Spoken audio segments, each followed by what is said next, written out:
It's the Beaver Banter podcast. CJ Baumgartner, joined by my co-host Ian Rivers. We're breaking down all that is Bemidji State athletics. Ian, another great day to be a Beaver, although the enthusiasm in this pod might not be up to the level that it has been over the last month or so. Well, yeah, and that enthusiasm has been mostly carried by basketball, which has wrapped up officially now, which we'll touch on in a bit. But yeah, men's hockey has been the case, or as has been the case in 2023, was another disappointing weekend. For those of you that don't know, I don't know how you wouldn't if you're listening to this podcast. You probably are following the hockey team. They are done. They finished their season with a road sweep in northern Michigan. And I'm going to be honest, I don't know if it made much difference where that series was played. You know, say we pick up another point and we get to host. I don't know. I think northern Michigan was probably the hottest team outside of Houghton or Mankato that we could have possibly run into in the first round. So, but credit to them. I guess we'll just work on talking about that, huh? 7-3 on Friday.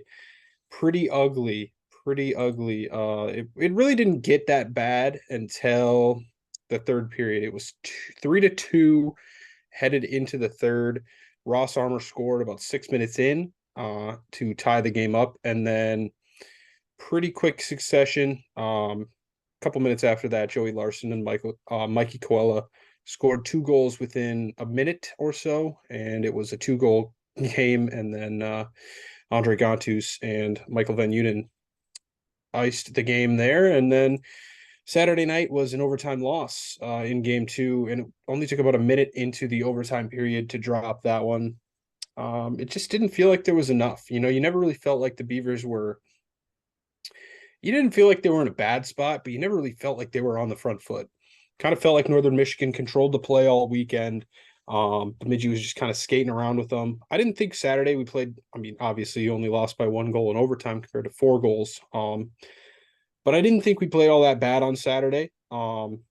Expected goals. I think we won that battle yet again and lost the war.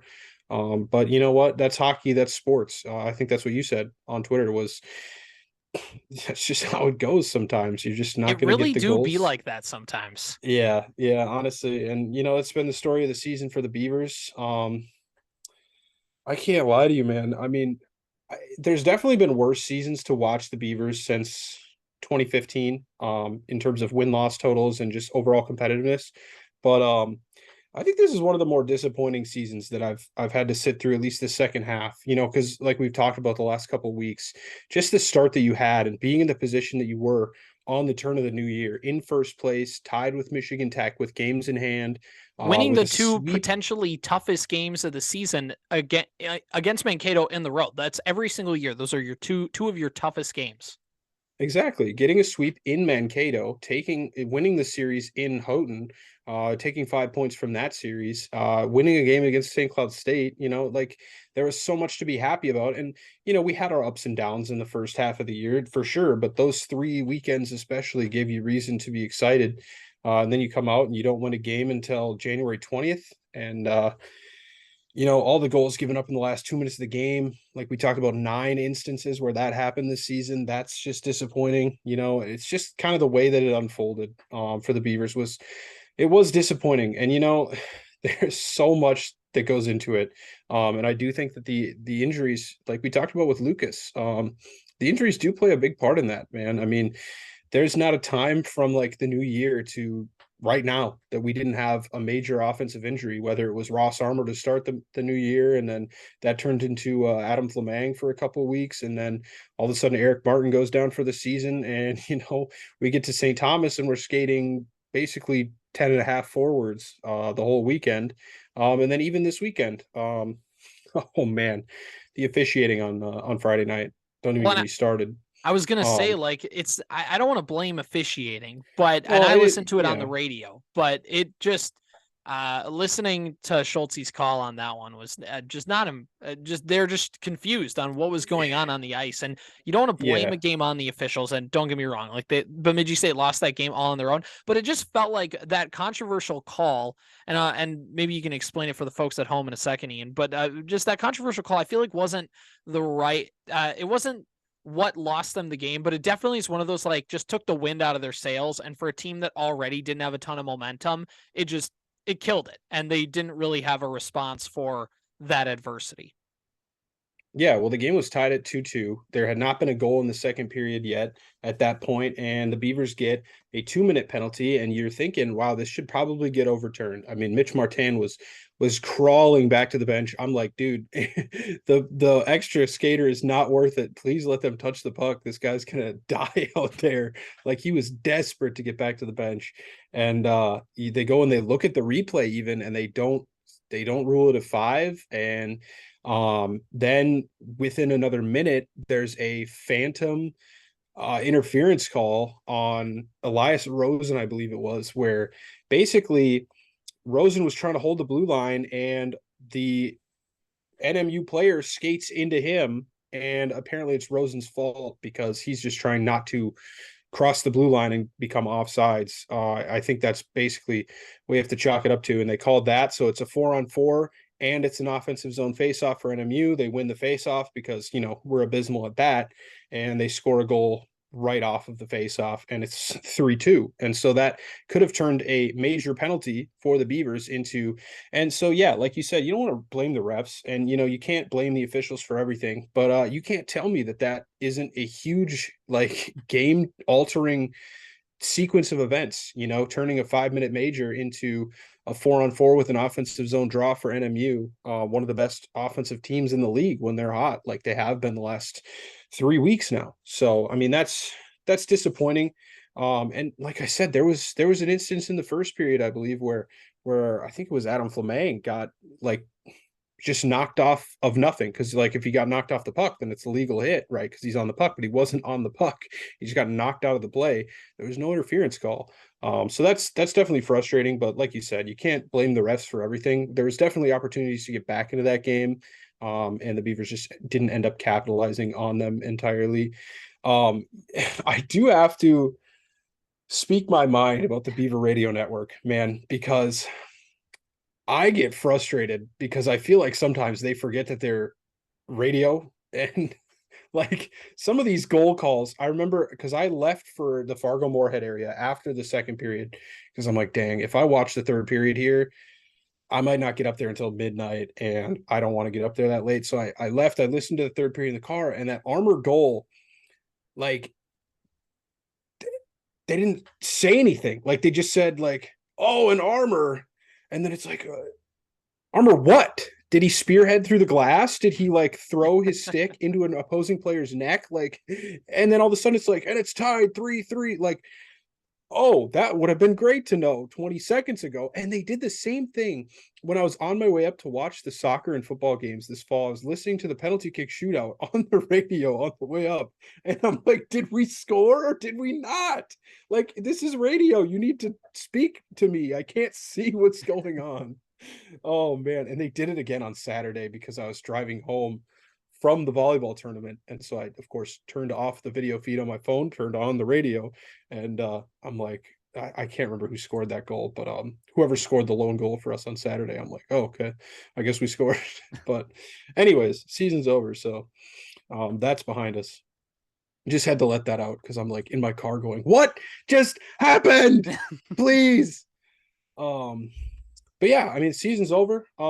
Nine seniors on the roster. That's a number that kind of jumps out at me, and I'm like, 9? Like, what? I don't feel like we had that big of an contribution from seniors this year. Like, when you say that there's 9 seniors, and I guess that's probably because some of them didn't really get any minutes at all. I guess when you're looking at Brad Belisle and third string goaltender Michael Carr.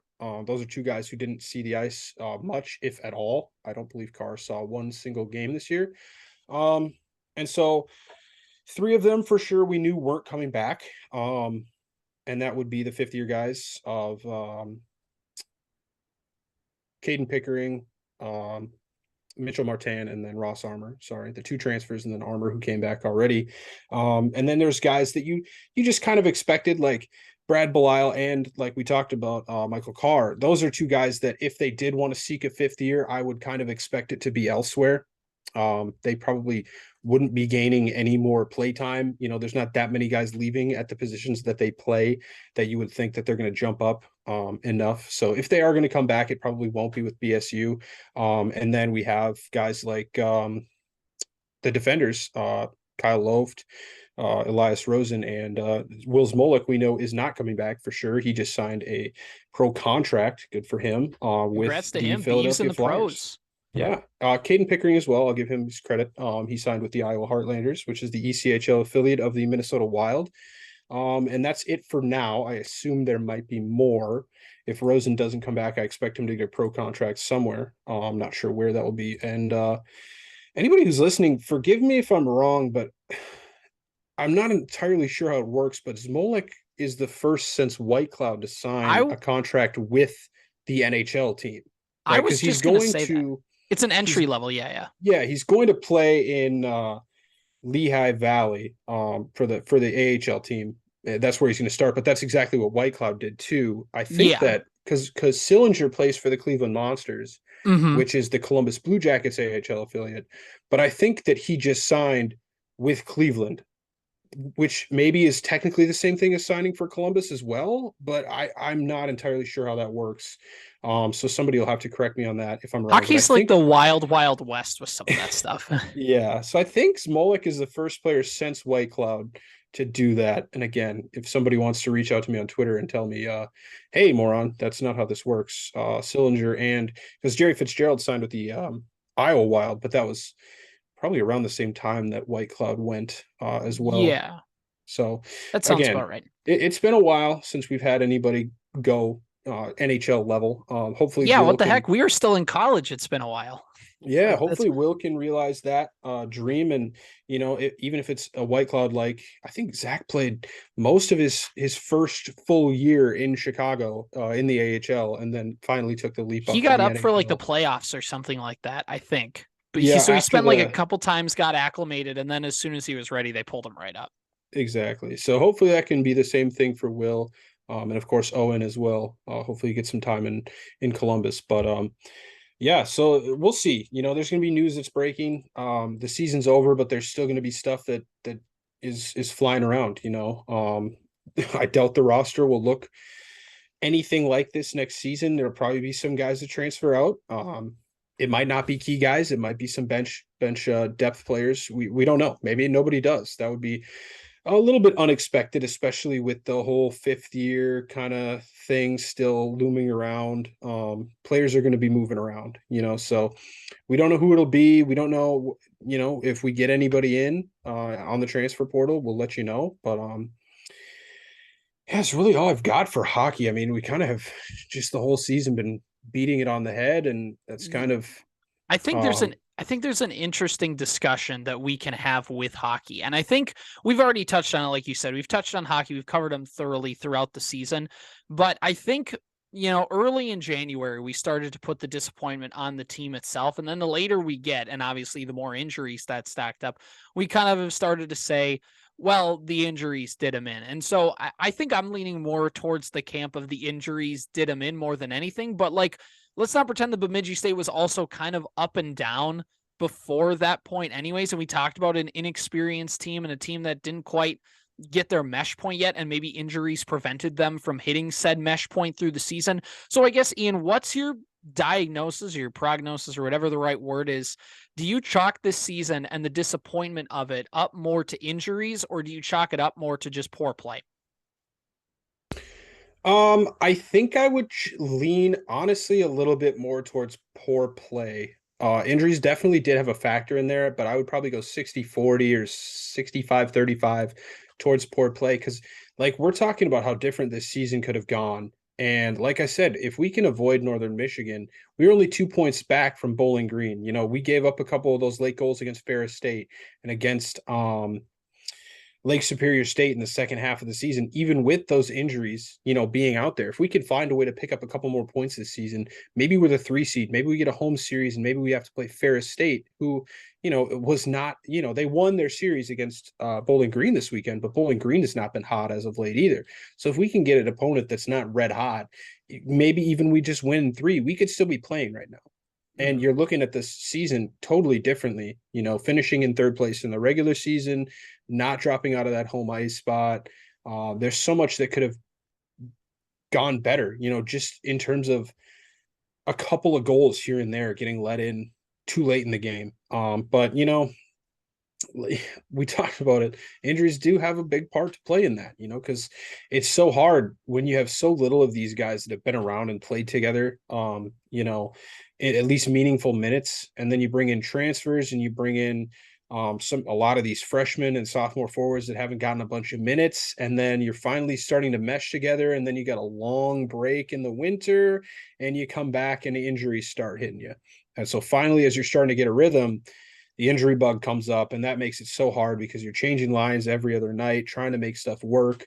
And then the losing starts. And so you start trying to change more stuff and it's just not working.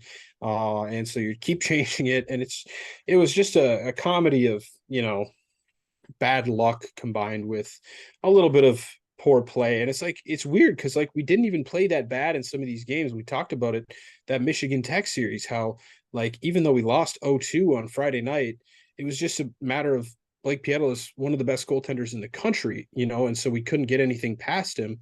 But we still played really well, and we're probably unlucky to not get anything from that game. So there are games that we did play well in, and we just didn't get anything from it. And that's going to happen, every sport that's going to happen. But I do think it's a little bit of poor play. That's 2 seasons in a row where we just fell off a cliff in the second half of the year. And so, we'll have to monitor that going forward, because if that becomes 2 is a coincidence, right? And if it happens a third time, it becomes a pattern. So it's hopefully something we're not going to have to deal with next year. But I guess when we're breaking it down, hopefully we just go undefeated in the first half of the year so that when we inevitably fall off a cliff, then we only drop into third place. Yeah, it'll all balance out in the end, I think is the mantra. And like you said, it's 2 times in a row, and this season there was no miraculous tournament run to bail the Beavers out. Like we talked about it through the season, like we think about last year a lot differently because the fact of that they were 1 overtime goal away from getting into the NCAA tournament. So, and they play great to end the year, and that's fine. And I think that does give them a bit of a pass, but they don't get one this year. And I think now we start to look at that end of last season, and now we start to think of it a little bit differently because of that recency bias. And that's neither good nor bad. That's just kind of now we have a little bit of hindsight to look back on that thing. And I think the injuries, like you said, there have been some poor play, some inconsistency.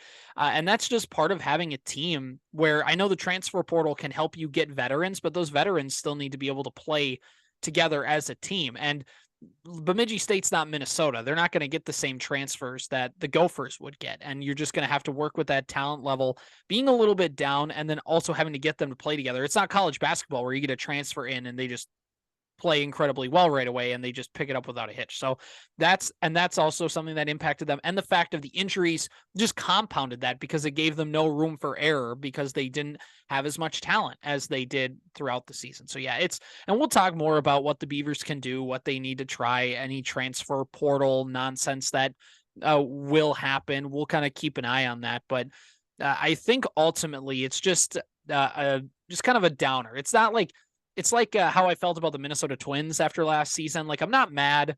I'm not calling for any heads, but at the same time, I'm just really bummed because there was something there and we really didn't get to see it through because of injuries and because the team also wasn't set up to deal with some of the injuries or wasn't talented enough to overcome them. So with that, let's talk a little bit about basketball, Ian, men's basketball, and let's finish up the podcast with that. So we talked about their loss in the NCAA tournament last week and how the season came to an NSIC tournament, or the NSIC tournament. Yes. How that came to an end. And so go back and listen to that podcast last week, Apple Podcast, Spotify, YouTube, wherever you find podcasts. You know what? In fact, go back and listen to every one of them and give them 5-star ratings. Yeah, every please give it a like, hit that subscribe, hit the bell so you know when we're active. All that. Just a quick binge. Yeah, exactly. Come on. See Ian's face for 3 straight hours. What a better way to spend your night. And so I think with basketball, as we take a look at this season as a whole, it's completely different. And especially from hockey, because it's the second half of that men's basketball season that really gets you hopeful for this team. So I guess as we take now a full step back from this men's basketball season, what are your impressions? Are there any kind of nitpicks you have, or just what's, now that we kind of have a week to get over the emotion of that loss, and now that the season's fully in the books, what do you make of this year? It was a great season, man. I mean, you can't be any more happy. Like, if you tell me before the season starts that we're going to be like, and I watched the selection show on Sunday evening, and I saw us not get in. So yes, like we said, season is officially over. And I don't know how much, like, maybe if that shot from Moorhead doesn't go in, and maybe we play competitive against Duluth, because obviously we win the tournament's at large bid or automatic qualifier. So we're in regardless. But maybe we just play competitive against Duluth and lose a close game. Maybe we have enough to sneak in as the 8th seed because we beat a team that's in the tournament in MSU Moorhead. Maybe that was enough to jump us up into 8th. I don't know. But if you were to tell me that we were right there, right on the doorstep of the NCAA tournament, and it took a miraculous last second shot in the semifinals of the Sanford Pentagon NSIC tournament, I would be like, that's incredible. Like, and we won 20 games this year. We were 20-11. So like, Third time that's happened ever. yeah, I mean, what a great year. And like you said, it's kind of been the polar opposite. We started off the season kind of slow. We're pretty streaky at the beginning of the year. We started off, I believe it was 5-1, but not a lot of those teams. It was Nebraska, Kearney, and Southern Arkansas, and even some not so great losses to St. Cloud State. And yeah, well, yeah, and then after that 5-1 start, you go on a 4-game skid and you fall back down to 5-5, and you're like, okay, yep, conference play started. We're 1-4. Here we go. It's happening again. This is what we're used to. Buckle in. And then we turned it around from there. 1, 2, 3, 4, 6 and 7-1 in our next 8 games. Looking like 8, 9 and 2 in our next 11 after that. Like, it was a great run of form there. And then, it kind of petered off a little bit more towards the 500 range towards the end of the season, but it's kind of because you're playing Northern State and Minnesota Duluth and, Sioux Falls, a 1-point overtime loss that we touched on. But yeah, I was listening back. I actually have been listening back to some of our podcasts, and I remember a couple of weeks ago, I listened to one of the early season episodes, and it was like, yeah, the Beavers now sit 6th in the NSIC North. And I'm like, I kind of forgot that there was a point in time in the season that we were fighting to get out of the basement. We had that early season win against Crookston, and then it was 4 straight losses. And so, yeah, you're sitting at 1-4. You're probably going to be in 7th place or whatever we were. And that was probably around like Christmas time, wasn't it? Like during that break in the action. Yeah, it was right before then, because I think it was just after we got that win at Crookston to go to 2-4 in the division. Or in the conference. And we were just kind of like, yeah, I mean, we'll see what we can do against UMarion Minot State. It looks like it's a splittable series. And then we go and we sweep them, winning by 10 and 8, at home. And we're like, oh, cool. That's pretty good. And then, it was really after the New Year break where we get back and we're like, man, this team's starting to pick up speed and really starting to get good. And it felt real at that point. Like we were really going to get back to the tournament and be able to make some noise. And then, being able to get there and beat Wayne State. I mean, think about it. Like, if that Augustana game goes a little bit differently, like, that's how crazy basketball is. Like, you got to just take every game one game at a time, especially come tournament time. Because if that Augustana game, if we don't close that out as well as we did, we could just be going home. It's like, yeah, you made the tournament, you lost out in the first round, you didn't get back to the Pentagon. And now we don't have all this like crazy momentum coming into next season after the win against Wayne State and what should have been a win against MSU Moorhead to get to the championship game. But yeah, I'm overall very, very happy with how the season played out. Yeah, I mean, look, normally Bemidji State goes about 500 or so in the conference, maybe a little bit below, gets some easy wins early in the season, and finishes with an around 500 record and a first round playoff exit, and whatever, everybody moves on with life. And then, but this is a different group, and this is the best team that they've had in a decade. This is a once in a 10-year stretch for Bemidji State, and the problem has always been sustaining that success. And part of it's just how college basketball works at the Division II level. You get usually a group of juniors or seniors who have played together, been in the program for a few years, and then they graduate, and then you can't quite get back to that previous level. You don't quite have the same amount of players because you only get them for a 1 to 2 year window when they're at their peak. But I mean, I just think with this team, I think momentum doesn't quite carry over into from one season or another, but at the same time, expectations do. And the expectations are going to be raised for this Bemidji State team because, look, they're losing Kone, and that's a big loss for them. But Sutherland is coming back, and he's their best player. And I know Kone's good, so I'm not trying to take anything away from him, but you're replacing you're replacing your ball handling point guard. And I don't know if that's coming through the transfer portal. I don't know if that's coming up through the program. I don't know if there's a recruit on the horizon, but this team is intact. And I think that's always been Bemidji State's biggest issue over the years, is having a nice player or two and not being able to keep that core intact and keep them going forward. A guy will transfer out, a guy will quit the program, a guy just won't quite fully develop. And they were able to put it all together this year. And I think that they have everybody staying back. And especially when you won 20 plus games and felt like you had a chance to go to the NSIC championship game, there certainly is momentum for them wanting to come back and momentum of those guys wanting to run it back. So, I mean, this is a successful season in every stretch. It's one of the best in program history, the best one that didn't result in them getting a tournament berth, because the other times that they've had 20 plus seasons, they've won the conference or at least got far enough and enough good wins to get into the NCAA tournament. But I mean, overall success for Bemidji State. And I think the most exciting thing is this isn't a year where it's like, okay, well, all the good players graduated. This was their best run. We still get one more shot at this team pretty much at full strength. I mean, we lose 2 seniors, but again, there's enough talent still. Those 2 seniors weren't the entire talent pool that helped carry this team. And honestly, some of the Bemidji State's better players, at least in the tournament, were freshmen or sophomores or just very young players. And I think so the season is a success, not just because of the wins, but also because of the fact that there is promise that this is going to continue at the very least for next season. Yeah, like you said, it's not like you have 4 seniors on your starting lineup and you kind of saying, well, this has got to be the year. We got to make a run now. Well, we have these guys because yeah, you lost some firepower, but you still have your best piece coming back, and you still have a lot of those freshmen who are now going to be sophomores and are going to be more experienced and more, they'll have another off season to hit the gym, hit the weight room, and just get bigger and better.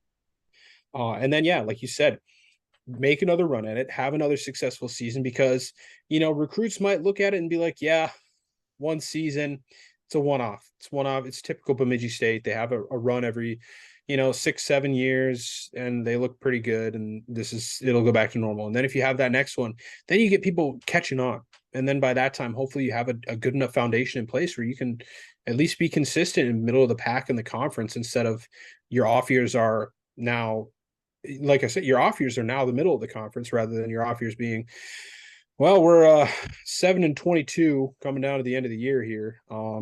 Let's see if we can get a split in the last weekend or something like that. You know what I mean? So that's something to look forward to. Like you said, if it wasn't Sutherland, Kone, or I'm blanking on the RJ Smith, I believe. Yeah. If it wasn't one of those 3, they were definitely a freshman, I believe. Maybe Albright was a sophomore. I could be wrong, but they got a lot of young players still coming back, so that's definitely something to be excited about for the future.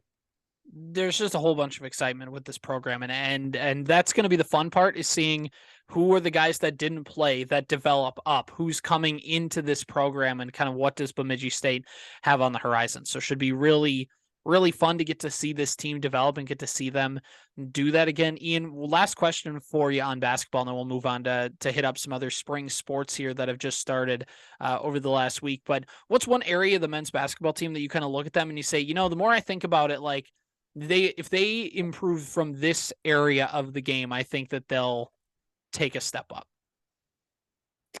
Well, it's weird to say because they definitely had games where they shot the lights out, but I would say consistency shooting the ball, because they definitely had games where they just, like, it's not like they only shot like 3-pointers, because there's those teams that you say live by the 3, die by the 3. I don't necessarily think that was the entirety of the case, because we probably had games where we didn't shoot that well and we still ended up winning. But it kind of felt like, we'd have those inconsistent games, and those are the ones we got blown out in. So a little bit more consistency there. And then, you're taking those losses, and it looks a little bit better when you lose by 2 to Duluth rather than 15 or 26 or whatever it was in that last game of the season. So if you can shoot a little bit better, I think that would be the main thing, more consistently, that I would look at going into the year. Because I think we were a pretty good rebounding team, generally speaking. We didn't ever get blown out really in the rebounding battles. By that much anyways. And free throw shooting seemed to be pretty good. I'm not looking at the stats in front of me, so maybe we're sitting like 14th in the conference and I'm just blowing smoke, but it didn't seem like that was ever the reason we lost a game. So I would say just shooting consistency. Yeah, I think shooting consistency is an important one. I think the rebounding aspect is something we've touched on throughout the year, winning on the glass, and I think Sutherland being a senior helps with that. I think just another year, like you've talked about, Ian, of just those guys getting bigger, faster, stronger, should help as well, seeing more basketball. So yeah, I agree with you. I think shooting's important. I think getting off the glass will be important for this team, and just kind of avoiding some of those turnovers that really bit them in that NSIC tournament over the last couple weeks. So let's finish up the podcast, Ian. We got about 5 minutes here, and let's touch on some of the spring sports that have just gotten their seasons going. Baseball had their first action since we last talked. They played Illinois Springfield in those games, and then they also went on the road to William Jewell. Ian, currently the Beavers are 0-9 to start the baseball season. They are 0-8 on the road, 0-1 in neutral settings. They played William Jewell, I believe that is down in Missouri, and they lost 11-8. They lost 5-7. 5-4, 17-6, and 17-3. All those games were 7-inning games for the most part. Must have been a doubleheader in one of them. Yeah, there was. So that is how their season has started. They now are going down. They played then in Tucson and lost to Southwest Minnesota State University down there 10-2. Officially not a conference game.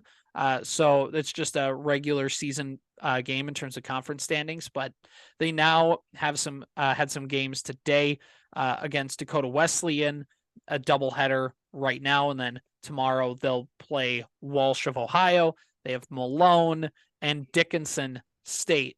Before then, they get to the NSIC conference schedule. So, Ian, don't need to dive too much into it, but not great. Yeah, not a great start, but I don't know what other way to word it. Yeah, 0-9. You know what you did. That's all I can say. Fix it. Fix it now. What are Yeah. you doing? So with softball, they are now up to 7-7 on the season. So from when we last talked, Ian, because they had a break. So then they come back, they go down to Florida for a tournament in Clermont. They lose to Clarion 3-1. Then they play Pittsburgh Johnstown, win 3-2. Then they get a win over Cal, Pennsylvania, and then 4-3 victory over St. Anselm College, then a 2-4 loss to Millerville, and then you also have a 9-1 win over Ashland. So it gets their record up to 7-7, and that sounds a little more promising, at least getting a nice little tournament run. Believe that record, they're about 4-2 during that tournament in Florida. So a nice little beef up to the record.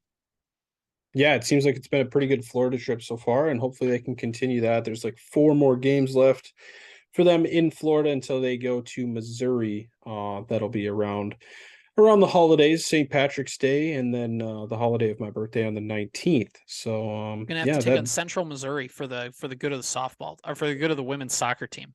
Yeah, it'd be a little bit of a rivalry rekindled in a different sport there, in St. Joseph, Missouri. So yeah, like you said, softball having a little bit better go of it than the baseball team so far, and hopefully that continues. For softball at least. And then I did want to give a shout out. Mr. Ben Corbett was named the NSIC Golfer of the Week this week for his second place finish at the Maverick Spring Invite. He scored a 69 in round 1, which is the third time I believe this season he has posted below 70, which is I'm led to believe very good. or at least better than average. I think 70 would be par for most courses that they play on. So Corbett has now finished in the top 20 4 times, 3 times in the top 10, and twice inside the top 5. So good Is to that have good? some. Yeah, it seems like it. Good to have some people on the golf scene representing Bemidji State well. Congrats to Mr. Corbett on his Golfer of the Week nomination. Yeah, a lot of good stuff happening on the campus of Bemidji State. Always a great day to be a Beaver. I'm CJ Baumgartner. That's my co-host, Ian Rivers. Ian, anything else on Beaver banter you want to touch on? Or are we good for the week? Women's tennis played on Saturday. They lost 7-0 in Rogers to Bethel University. Their next game is not until Friday of St. Patrick's Day against Minnesota Duluth. That'll be a conference game. Other than that, I think we've got everything covered for this week. We'll be back next week with some more Beaver banter.